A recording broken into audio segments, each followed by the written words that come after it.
What if I told you that every economic crisis actually has a clear formula? And its formula is that it repeats itself over and over throughout history. There are only three factors. The first is overheated markets and a long period of growth before the crisis. The second is a weak real economy. And the third is the so-called black swan, meaning an event that becomes the trigger, a crisis, a war, a collapse, anything.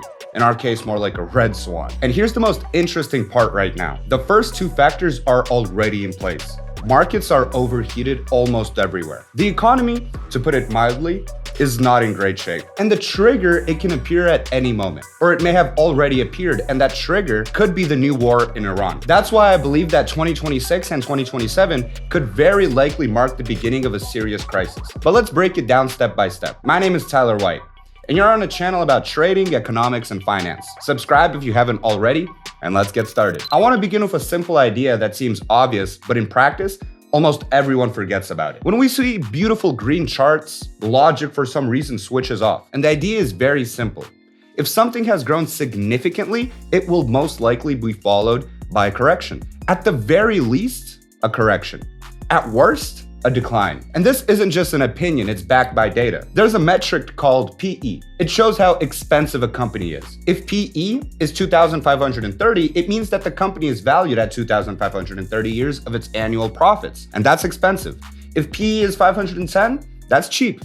And here's where that matters. Historically, companies with high PE, 2030, tend to deliver weak returns in the future, around -5 to +5% a year. And companies with low PE, 510, on the contrary, can deliver 15% plus annually. The logic is simple. Bought expensive, earned little. Bought cheap, earned more, but with risk. And right now, everything is expensive. Almost all markets are currently in the expensive zone. USA, PE is around 2027. Europe, in some places, it's up to 35-40. India, around 25. Even emerging markets are overheated. The exception is China, with a PE around 1,112. But overall, almost all assets are expensive. Stocks, real estate, metals, crypto. Now let's simplify it even further. Historically, stocks return around 10%. Annually, gold returns around 67%. If an asset delivers 2,030% for several years in a row, that's not even a new normal.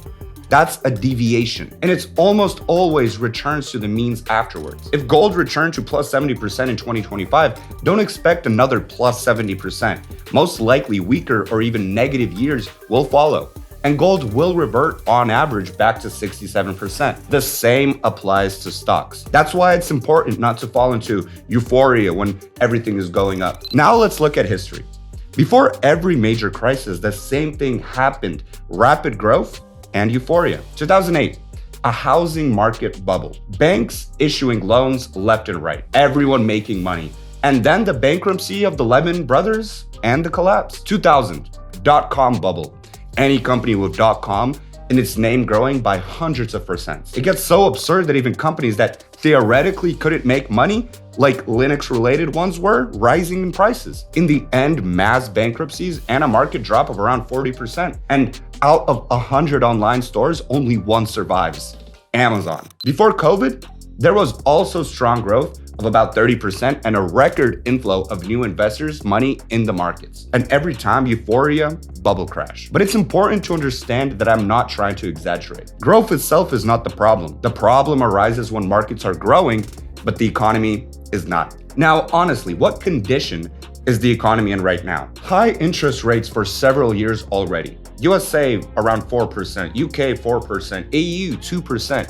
These are expensive money, less consumption of weaker businesses. Cheap liquidity is disappearing. For example, the Japanese carry trade. Deglobalization. Around the world, trade wars, tariffs, and restrictions, including between historical partners like the US and EU. Declining trust between countries, less trade in currencies, more gold in reserves.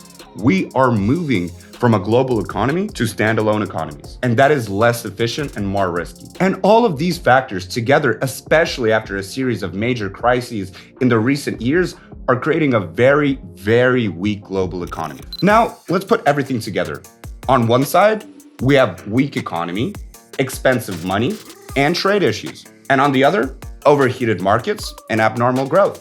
This is the perfect storm. In such a system, all it takes is one trigger. Like COVID in 2020, banks in 2008, the IT bubble in 2000, and everything starts to collapse. And it's possible that we're already seeing this trigger. The war in Iran has led to effective closure of the Strait of Hormuz. This puts global oil supplies under serious threat. A second oil crisis in just 4 years is something that the global economy may not withstand. And this could become the trigger for a collapse. In times like these, it's dangerous to be a passive long-term investor. The buy and hold strategy may not work. It makes much more sense to stay flexible, follow the market, and operate like a trader.